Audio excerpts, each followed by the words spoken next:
De vuelta en Más Zapatilla con Q-Experience. Tenemos por aquí a Gertrude, por supuesto. Hombre, Gertrude, he puesto las zapatillas. te ha puesto Antes ya. hemos salido corriendo, literalmente, y yo ya las llevo puestas, Rafa. Pues vamos a hablar también con Pedro Quesada. Pedro, buenos días. Buenos días, Rafa. Muy buenos días, bienvenido. Bienvenido de nuevo. Bueno, vamos a tratar ahora un tema que para nadie es ajeno y que para todo el mundo le va a resultar muy familiar, porque vamos a unir dos cosas que están a la orden del día, como es el deporte y la tecnología. Eso es. Bueno, pues ya con septiembre ya bastante avanzado, pues uno de los temas que estamos viendo, ¿no?, es que con la vuelta al deporte de muchos usuarios, pues optan por tener diferentes aparatos, utilizar diferentes aparatos para poder medir el rendimiento. En este caso, pues por ejemplo, tenemos diferentes dispositivos, como pueden ser relojes inteligentes, que tiene una parte muy positiva, Sí. como puede ser la de cuantificar el entrenamiento a la hora de, por ejemplo, imagínate, si me dedico al running, pues poder saber los kilómetros que recorro, poder saber el ritmo al que corro, poder saber cómo se mueve mi frecuencia cardíaca. Incluso también pueden medir la intensidad del ejercicio, porque bueno, ya sabemos que al final del entrenamiento pues siempre nos dice, oye, ¿cómo has calificado tu entrenamiento a nivel de esfuerzo? Pues ahí también nos está diciendo, mediante una apreciación subjetiva del esfuerzo, cuánto ha sido de intenso para mí. Entonces, esto estamos viendo que es una herramienta muy positiva para, como os decía, para poder medir, cuantificar mi entrenamiento, pero al mismo tiempo tiene algunas limitaciones. Entonces, es un poco el tema que hoy podemos debatir aquí. Vale. Al principio, Pedro, lo has pintado bastante bien, ¿no? Muy bien, ¿no? Pero también nos comentas que a la vez que existe esta parte positiva de la tecnología aplicada a los entrenamientos, también puede tener contraprestaciones o resultados o cuestiones no tan positivas como estos datos que puedes sacar de ellos. Claro. Por ejemplo, el principal error que podemos encontrar, ¿no?, en estos casos es que hay que tener en cuenta que el reloj, el gasto calórico, lo va a medir en función de mi frecuencia cardíaca. ¿Qué pasa con esto? Que si la actividad que yo realizo es una actividad enfocada al cardio, como puede ser el propio running, el ciclismo, la natación, el reloj va a detectar que mi frecuencia cardíaca se va a mover. Entonces, a partir de ahí, va a marcar un gasto calórico relativamente alto. ¿Qué pasa con el entrenamiento de fuerza? Que yo puedo realizar un entrenamiento de fuerza muy intenso, va a tener un gasto calórico muy alto, incluso mayor que el propio entrenamiento cardiovascular, pero mi reloj no va a detectar que mi frecuencia cardíaca se ha movido en umbrales más altos. Por lo tanto, el gasto calórico de la sesión me va a marcar que va a ser menor que, por ejemplo, el entrenamiento de cardio. Y esto en muchas ocasiones puede llevar a la propia confusión de las personas, porque dicen, uy, hoy he salido a correr 25 minutos o 30 minutos y me ha marcado 600 calorías consumidas. Y en cambio otro día realicé un entrenamiento de fuerza súper intenso y me ha marcado que he consumido 150 calorías. Pues oye, coger ese dato con pinzas y saber cómo mide el gasto calórico nuestros relojes en este caso. Bueno, Pedro, supongo que puedes hablarme de otros aparatos tecnológicos que nos pueden estar ayudando, nos van a ayudar a la hora de medir, cuantificar y tener cosas en cuenta en nuestros entrenamientos. Sí, en nuestro centro disponemos, por ejemplo, de un encoder lineal, ¿no?, que lo que nos va a medir es el vector de la fuerza y la velocidad, y esto directamente va relacionado con la pérdida de fuerza, en este caso en función de cuánto van aumentando las repeticiones y va aumentando la fatiga. Por lo tanto, este dispositivo es súper interesante para, ya sea o bien el rendimiento o bien ya sea para recuperación de lesiones, saber en qué punto pues cierta musculatura o cierto patrón de movimiento empieza a perder fuerza y empiezan a acumular fatiga. Entonces, en este caso, por ejemplo, un encoder lineal es muy interesante a la hora de poder cuantificar entrenamiento. Y me estás hablando de cuestiones de diagnóstico, pero también a la hora de preparar los entrenamientos, a la hora de preparar a una persona para empezar a entrenar, también tenéis herramientas no tecnológicas para medir su composición corporal y ese tipo de cosas. Sí, a ver, por ejemplo, cuando queremos medir composición corporal, hace unos años pues teníamos que realizarlo mediante plicometrías, ¿no? Entonces, era, pues, por un lado, dedicamos muchísimo tiempo, por otro lado, medir a alguien pliegues que no conoces, pues puede resultar algo agresivo tanto para la persona porque se puede sentir incómoda como para nosotros mismos, ¿no? Y luego pues muy costoso a la hora de sacar parámetros, ¿no? Composición corporal, perímetros, contornos, etcétera.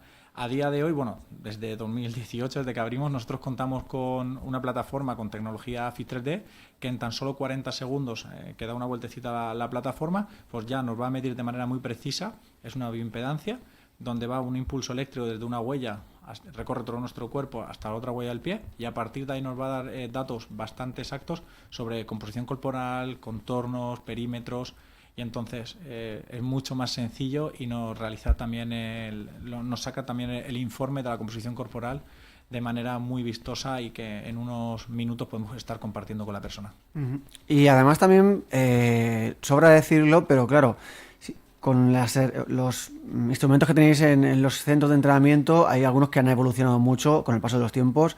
Yo pienso, por ejemplo, en las bicis estáticas o en las cintas de correr, ¿no? Que antes simplemente eran para correr, pero ahora te permiten incluso tener la capacidad de medirte la frecuencia, te dan la opción de preparar tu entrenamiento, entre comillas, ¿no? En fin, que también esa tecnología ha evolucionado mucho. Sí, por ejemplo, en las máquinas o, por ejemplo, en las bicicletas estáticas, como me comentabas, antes, pues básicamente las bicicletas clásicas de spinning pues nos podía medir cadencia, que es la velocidad del pedaleo, podía medir velocidad y distancia, ¿no? Alguna cosilla más que se me pueda escapar, pero no mucho más.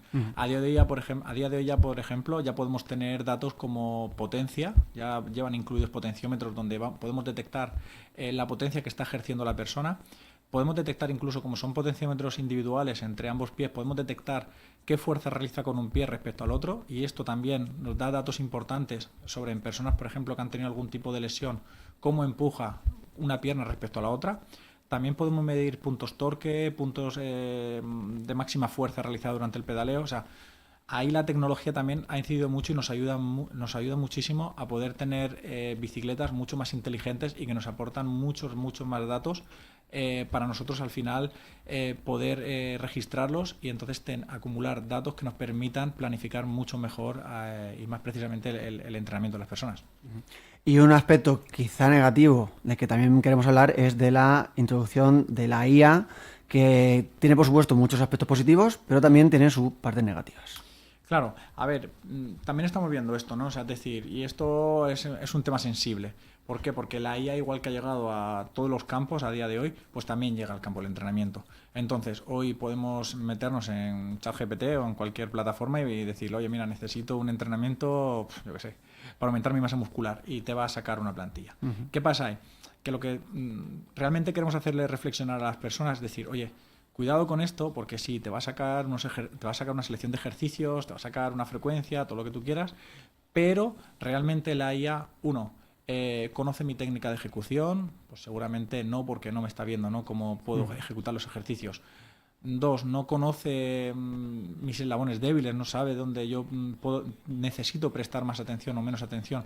Y luego, a la hora de cuantificar el entrenamiento, tampoco va a cuantificar el entrenamiento como lo puede hacer un profesional de la actividad física. Entonces, la IA es una herramienta que, por supuesto, nos aporta muchísimo en el día a día y en muchísimos campos, y no estoy en contra de ella, claro que no, pero sí que desde aquí quiero lanzar el mensaje de cuidado, ¿vale? O sea, es decir, a día de hoy no puede sustituir el trabajo de un profesional de la actividad física, donde esta persona realmente va a tener una evaluación inicial, donde vas a ver sus eslabones débiles, sus rasgos de movilidad, vas a ver un poquito cómo se mueven diferentes patrones de movimiento, y a partir de ahí sí que puedas meter esa sobrecarga progresiva que le va a ayudar a la persona a progresar, cosa que la IA a día de hoy tiene sus limitaciones. ¿Y qué aspectos sí que tiene positivos, sí que hemos podido ver ya, o habéis podido vosotros comprobar en los centros la IA para quizás preparar, planificar o otro tipo de cuestiones no tan especializadas como puede ser un entrenamiento? Claro, respecto a lo que es el entrenamiento de fuerza, sí que estamos viendo que quizá la IA a día de hoy tiene ciertas limitaciones que, bueno, las hemos comentado, pero por ejemplo hay cositas que sí que son interesantes, como por ejemplo planificaciones que puedes realizar a la hora de, si quieres preparar un 10K de running, quieres realizar una media maratón. O sea, sí que te realiza planificaciones al medio y largo plazo que tienen bastante sentido. Entonces creo que ahí nos puede ayudar bastante, o por lo menos darnos una idea de cómo debería ser mi planificación de cara a preparar ese tipo de pruebas. Pero respecto al entrenamiento de fuerza, a día de hoy sí que le veo cosillas a Tiene todavía lagunas, ¿no? Eso es. Bueno, Pedro, ¿qué más podemos comentar acerca de estas dos cuestiones que has traído hoy para hablar, como son la tecnología, la inteligencia artificial, que también forma parte, por supuesto, de la misma, y los entrenamientos? No sé si tenéis algún caso a lo mejor de alguien que erróneamente ha hecho uso de la inteligencia artificial, por ejemplo, y se ha encontrado un problema cuando ha llegado al centro y ha dicho, oye, que quizá me he pasado haciendo este ejercicio o esta rutina que me han recomendado la inteligencia artificial y ahora pues necesito que un profesional me resuelva la papeleta.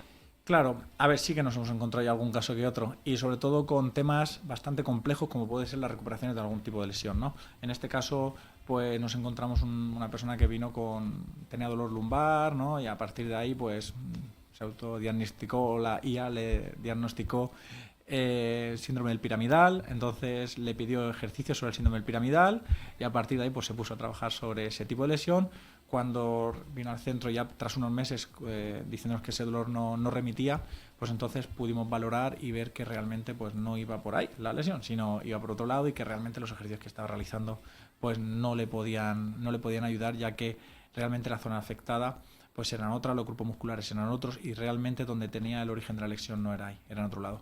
Entonces, cuidado con eso y sobre todo pues eso, acudir a centros donde haya profesionales de actividad física que te puedan ayudar a solventar ese tipo de cuestiones. Y si hablamos también de lesiones, también hablamos de rendimiento y alto rendimiento, ¿no? Donde también la IA puede jugar mala pasada y no hacernos progresar tanto como nosotros pensábamos que íbamos a hacerlo. Claro.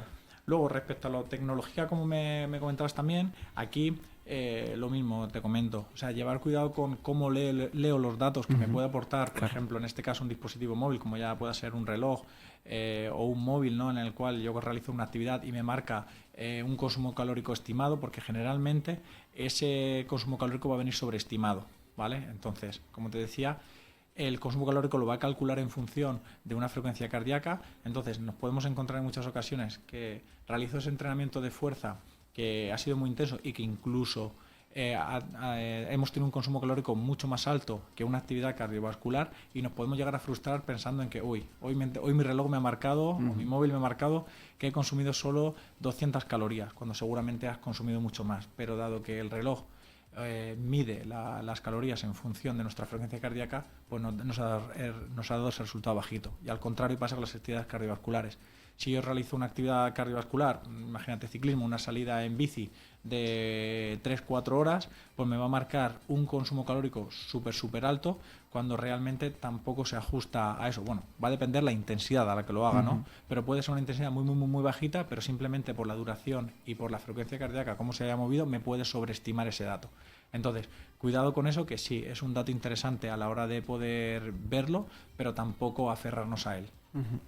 Bueno, no sé si quería tratar este tema, que es el asunto de las aplicaciones donde uno comparte su experiencia, ¿no? con otros corredores, otros ciclistas, y que normalmente es positivo, tiene una parte positiva, forma parte de la tecnología, porque como que te enganchas y te anima, ¿no? a superar tus propias marcas o a competir con otros compañeros que también salen a correr por las mismas rutas, etcétera. Sí, a ver, en este caso, por ejemplo, la más popular es Strava. Entonces, Strava creo que sí, es muy interesante. ¿Por qué? Porque al final uno de los aspectos que debemos cuidar mucho y que realmente van a generar el que la persona tenga una continuidad o no es la adherencia al deporte. ¿Qué pasa con Strava? Que al final nos reta entre nosotros, te reta a ti mismo porque tus recorridos quedan guardados, tus ritmos quedan guardados. Entonces al final, primero ese reto contigo mismo de querer superar tus propias marcas y luego pues esa parte de comunidad que genera. Entonces, por supuesto, Strava 100% con él y sobre todo que nos ayuda mucho a generar esa adherencia en las personas hacia la práctica deportiva. Pedro, pues vamos a recordar, si quieres, dónde os encontráis para aquellas personas que pues quieran pues iniciarse en la práctica deportiva con vosotros. Sí, bueno, nos encontramos en calle del Huerto número 9. Ahí estamos dispuestos a ayudar a cualquier persona que lo necesite y le esperamos con los brazos abiertos. Pues Pedro Quesada de EcoExperience, muchísimas gracias por estar con nosotros. Gracias a ti, Rafa.